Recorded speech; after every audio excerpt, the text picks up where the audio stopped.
The moment I walked into TechCorp's headquarters that Thursday morning, something felt off. Security guards I'd known for years suddenly avoided eye contact. Sarah from HR was hovering near my office, clutching a manila envelope.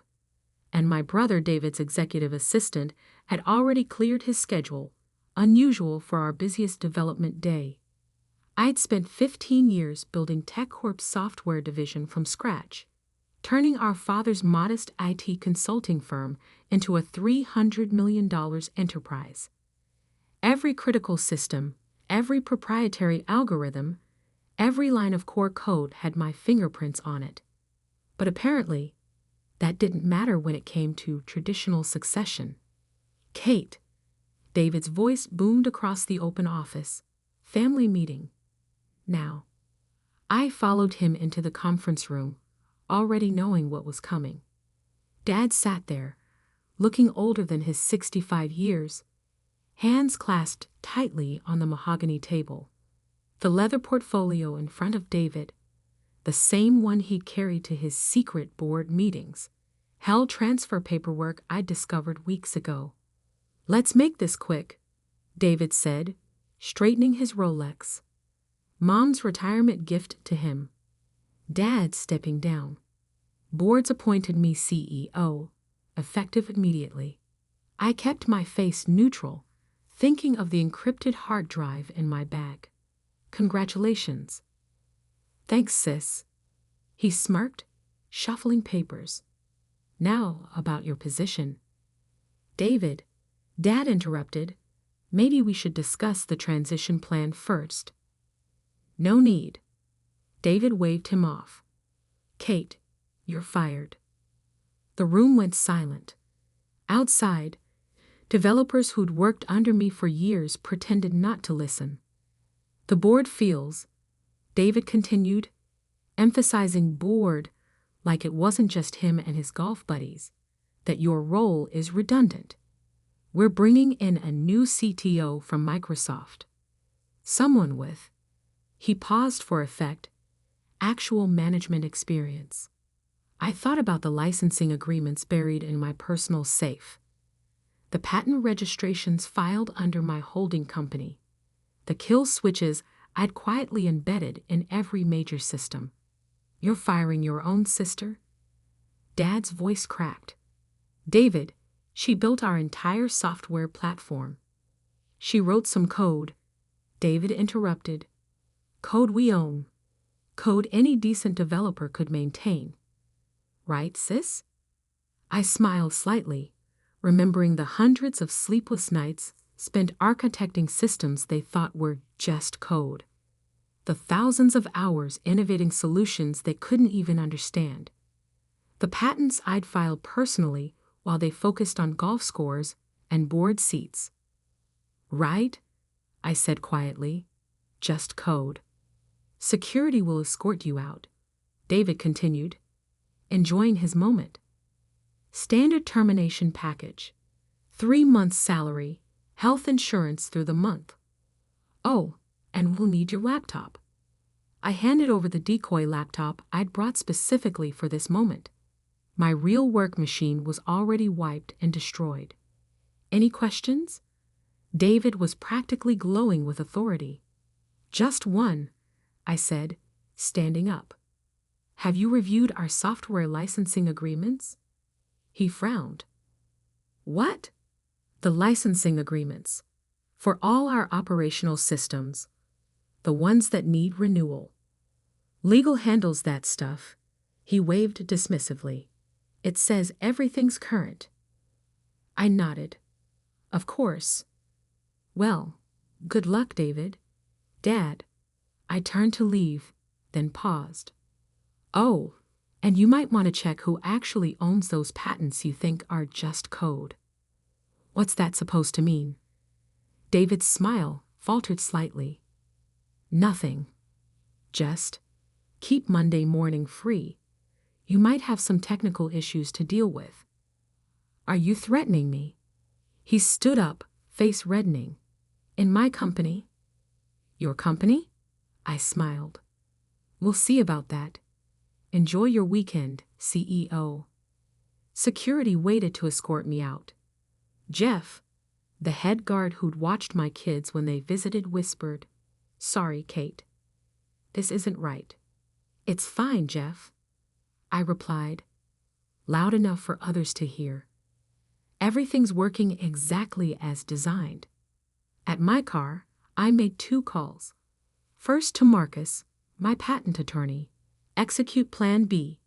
Monday, 9 a.m. sharp. Then to Lisa, my best developer who'd quit last month for a new opportunity. Actually, a position at my shadow company. Start the clock. And Lisa? Make sure every system logs show exactly who owns what. My phone buzzed with messages from the development team. "Kate, half of us are ready to quit. This is bulls ***. We're with you." David doesn't even know how to open a command prompt. I replied to all, "Stay put. Monday will be interesting." Dad called twice. I let it go to voicemail. He'd made his choice 3 months ago when he'd let David stack the board with his country club friends. At home, I poured a glass of wine and opened my personal laptop. On the screen, a dashboard showed every TechCorp system, every license, every patent, all registered to Medici Solutions, my private company. David thought he'd inherited our father's company. In reality, he'd just gotten an empty shell, dependent entirely on technology he didn't own. My phone buzzed again. A message from David. "Whatever you're planning, stop it. You're embarrassing yourself." I didn't reply. Instead, I set a countdown timer for Monday, 9 a.m. Eastern Standard Time. In 72 hours, every system in TechCorp would require license renewal. Every patent would need renegotiation. Every piece of just code would remind them exactly who built their empire. Sometimes the best revenge isn't making a scene. It's waiting for them to realize just how badly they've miscalculated. And David? He was about to get a very expensive lesson in software licensing. I spent Friday watching TechCorp's internal systems through my remote access. Access David didn't even know existed. Teams were scrambling to document processes, clearly realizing I was the only one who fully understood our architecture. The new CTO from Microsoft, Alan Brooks, had arrived early, already making rookie assumptions about our proprietary systems. My secure phone buzzed, a message from Lisa. "Brooks just tried to access the core repository. Should I let the authentication fail now?" "No," I replied. "Let him think he has access. Monday will be sweeter if they're confident." Through the security cameras I still controlled, another detail David had overlooked, I watched my brother strut around my former department. He'd already moved into Dad's corner office, replaced the family photos with his own achievements. Classic David, always focusing on appearances while missing the infrastructure that kept everything running. My other phone, the one David knew about, kept lighting up with messages.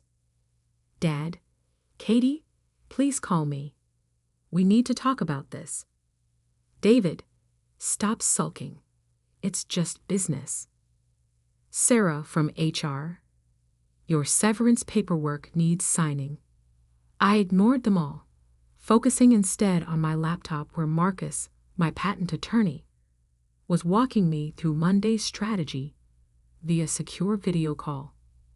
Medici Solutions' ownership is airtight, he confirmed, shuffling papers. Every patent, every piece of proprietary code, even the underlying architecture, all registered to your company. TechCorp's been operating on a licensed basis for 5 years. And David never noticed the licensing fees. Marcus smiled. He approved them himself, called them standard tech maintenance costs in the budget meetings. Never bothered to read what he was actually paying for. On another screen, I watched TechCorp's development team chat. Dev 1, Anyone else notice we can't modify core systems? Dev 2. Brooks says he'll rewrite everything from scratch if needed. Lisa. Good luck with that. Base architecture alone is 2M lines of code. I smiled, remembering the countless nights I'd spent building those systems while David played golf with board members. Every algorithm, every innovation, every elegant solution, all carefully registered under Medici Solutions. My phone buzzed again. A message from Mom. Your brother's just trying to modernize the company, dear. Give him a chance. Modernize? Right. David thought modernization meant new office furniture and fancy coffee machines. He had no idea that the real value of a tech company lay in its intellectual property. Property I'd quietly secured while they underestimated me. Kate. Marcus interrupted my thoughts. Brooks is trying to access our patent files at the USPTO. Let him, I replied. He's about to get quite an education in IP law. I pulled up the kill switch interface, a beautiful piece of code that would require re-authentication of every license, every patent, every piece of proprietary technology. At 9 a.m. Monday, TechCorp would discover that their entire operation depended on technology owned by the sister they just fired. My secure phone buzzed again. A message from Jensen Technologies, one of our biggest competitors. Heard about the leadership change. Interested in discussing acquisition of Medici Solutions patents. I replied, not for sale. But ask me again Tuesday. Through the security feeds, I watched David in Dad's old office, probably practicing his CEO poses in the window reflection. He'd always been like this, convinced that leadership was about image rather than substance. Even as kids, he'd take credit for my science projects, confident that no one would believe his little sister could be the real brain. The intercom beeped. My private assistant, Mr. Anderson, David, is trying to reach you on all channels. Should I continue blocking? Yes, but log everything. We might need it later. I turned back to my laptop, reviewing the licensing terms one more time. The agreement was clear. All intellectual property rights remain with Medici Solutions. TechCorp's right to use the technology is contingent on maintaining active licenses. Licenses that expired. Monday at 9 a.m., I whispered, signaling the timeline. Another message from Lisa. Brooks just announced a complete system overhaul starting Monday. Says we don't need the old legacy code. I actually laughed out loud. Legacy code? They thought they could just replace 15 years of sophisticated engineering over a weekend? The arrogance was almost impressive. My phone lit up with a final message from David. Found your little patent files. Nice try. But company lawyers say everything you developed belongs to TechCorp. Stop playing games. I forwarded the message to Marcus, who replied immediately. He's looking at the internal documentation. Wait until he finds the actual USPTO registrations. Opening my safe, I pulled out the original patent paperwork. Every innovation, every major system component, all registered through Medici Solutions while David was busy playing corporate politics. The company lawyers would figure it out eventually, probably around 9:05 a.m. Monday when everything stopped working. Lisa? I messaged. How's the team doing? Scared. Brooks is making big promises. David's threatening to replace anyone who questions him. Tell them to look busy. Act concerned, but don't fix anything. Monday morning, they'll understand. I poured another coffee and settled in for a long night of preparation. Through my monitors, I watched TechCorp's systems continue to run smoothly. For now, every line of code, every elegant solution, every critical function waiting for Monday's revelation. In his new CEO office, David was probably dreaming of stock options and board meetings. He had no idea that his first business crisis was already programmed and counting down. Sometimes the best revenge isn't immediate. Sometimes it's watching them celebrate their victory right before they discover it was actually their defeat. And David? He was about to learn a very expensive lesson about the difference between owning a company and controlling its technology. Monday couldn't come soon enough. Monday, 8:59 a.m. I sat in my home office, watching 6 different monitors tracking TechCorp's systems. The main screen showed a countdown. 0:00, 47 seconds, until every piece of proprietary technology required reauthorization. My secure phone buzzed. Lisa was already at the office. Brooks is giving a presentation about his modernization plan. David's here too. Full staff meeting in the main conference room. Perfect. Through the security feeds, I watched their confidence. David at the head of the table, that familiar smirk on his face. Brooks standing by a PowerPoint titled TechCorp 2.0. The future starts now. 8:59, 45 a.m. Before we begin, Brooks was saying, I want to address the concerns about our core systems. Yes, we're replacing everything. Yes, it's ambitious. But with my experience at Microsoft. 8:59, 50 a.m. David checking his Rolex, probably thinking about his first CEO press release. 8:59, 55 a.m. The development team exchanging knowing looks. They'd seen my code. They knew what was coming. 9:00, 0 a.m. Everything stopped. Every screen in TechCorp went dark for exactly 3 seconds. When they came back online, a single message appeared. License expired. System XCS requires authorization from METAS West LUTIONS. Through the security feed, I watched chaos unfold. Brooks frantically typing commands that went nowhere. Developers pretending to look surprised. And David, his face transitioning from confusion to anger to the first hints of fear. My phone exploded. David, what did you do? Dad, Katie, the systems are down. Brooks, Ms. Anderson, we need to talk.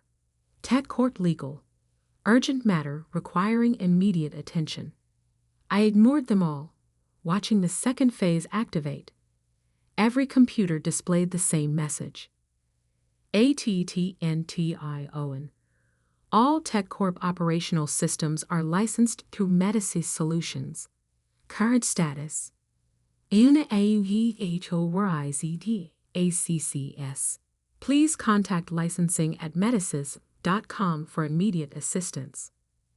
The conference room erupted.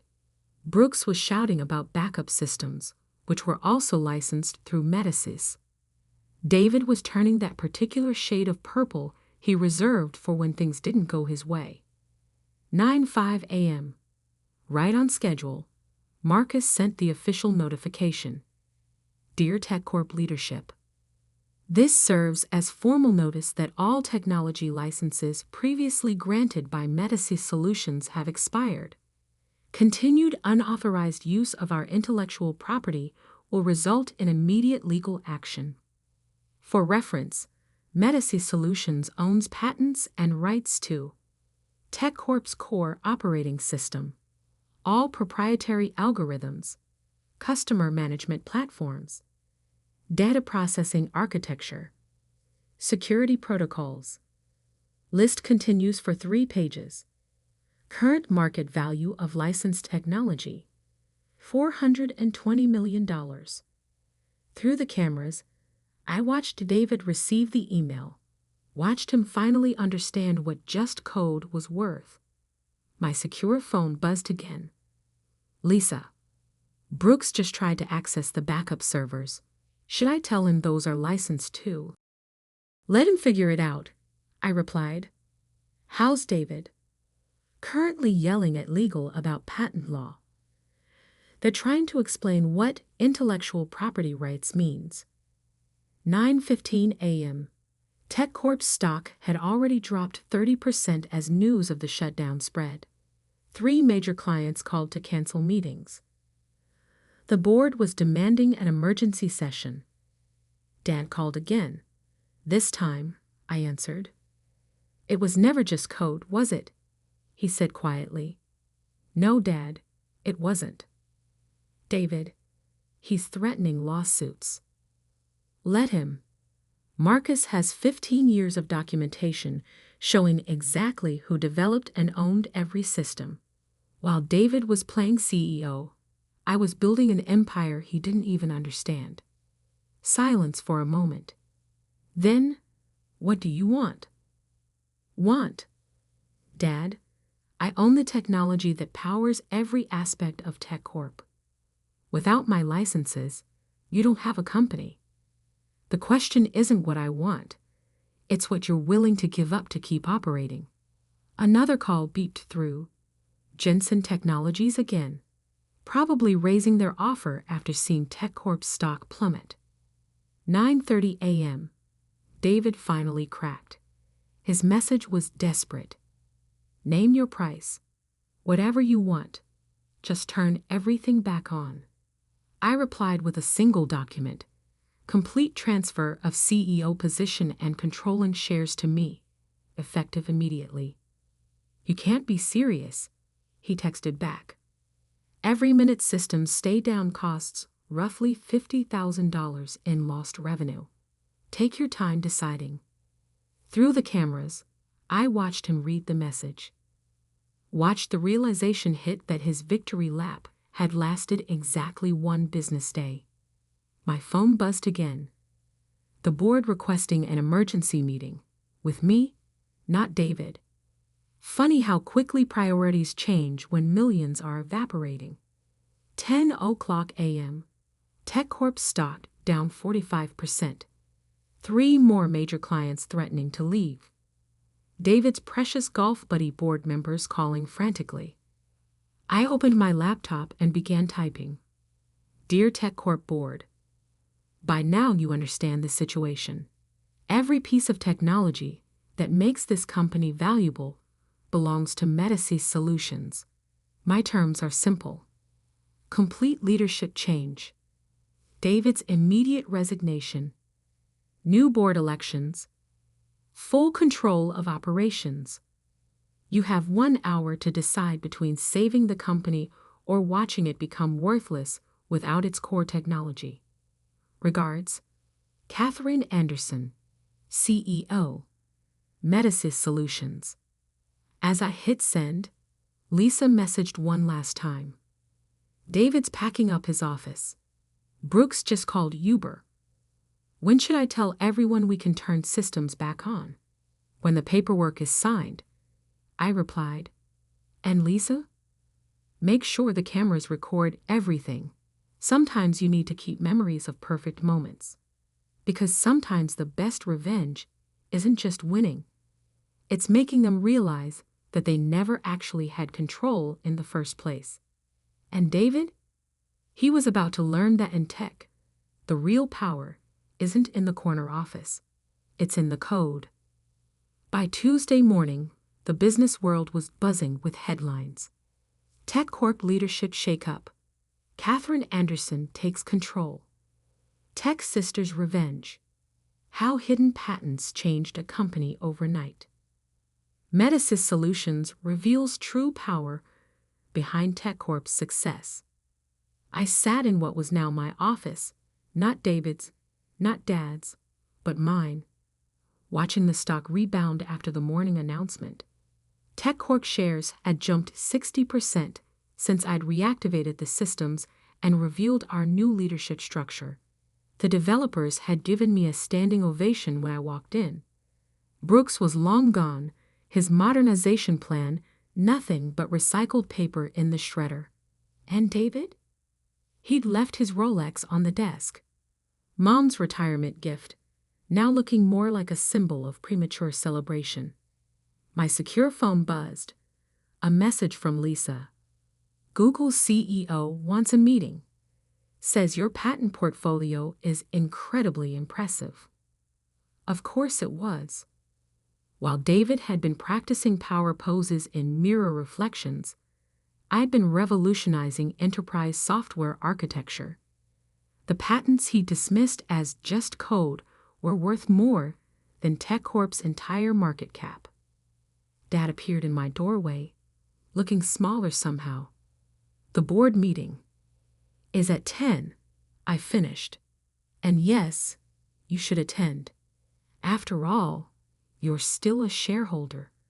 Minority shareholder, but still. He stepped in, glancing at the changes I'd already made. Gone were the golf tournament trophies and Manager of the Year plaques.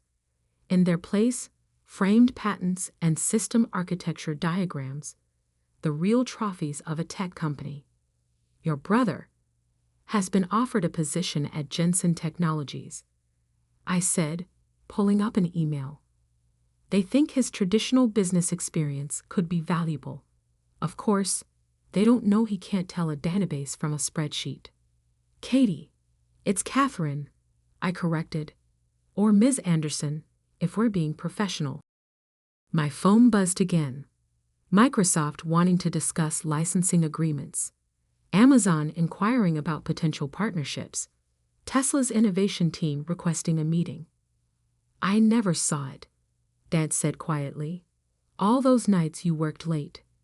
The systems you built, I thought. You thought I was just the reliable daughter, the tech person, the support staff. I turned to face him fully. While David played golf with board members, I was building an empire right under your noses. Every system, every innovation, every piece of technology that made this company valuable, it was all me. Through the glass walls, I could see the development team working with renewed energy. They'd all received substantial raises this morning, along with equity in the newly structured company. The family dinner this Sunday, Dad ventured. Your mother's hoping. I have dinner with Google's executive team on Sunday, I replied, checking my calendar. And Monday, I'm meeting with venture capitalists about expanding Medici solutions. Turns out a lot of people are interested in technology that can shut down a $300 million company with one command. My executive assistant appeared at the door. Ms. Anderson? The tech journalists are here for your interview. And Jensen Technologies called again about licensing agreements.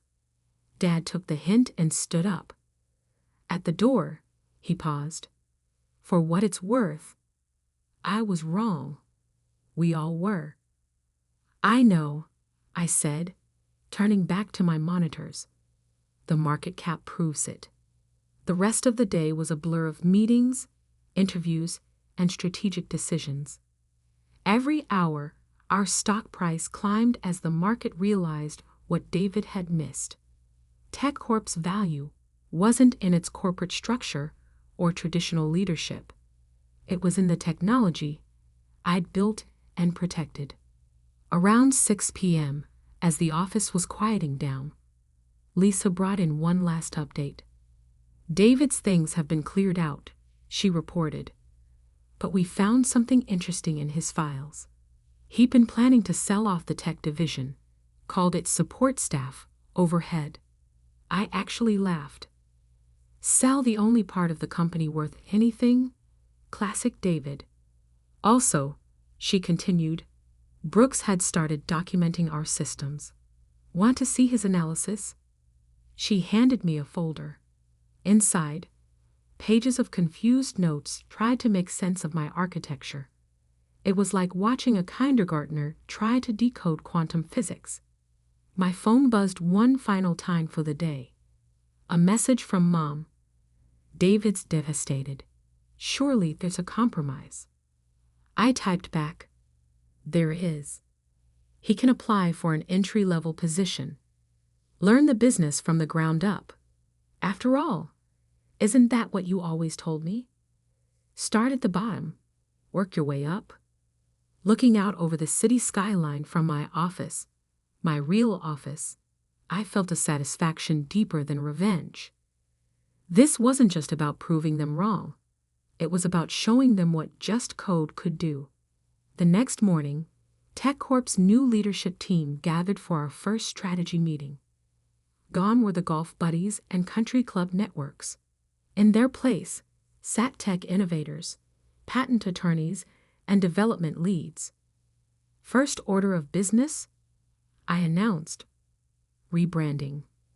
TechCorp is now officially merged with Medicis Solutions.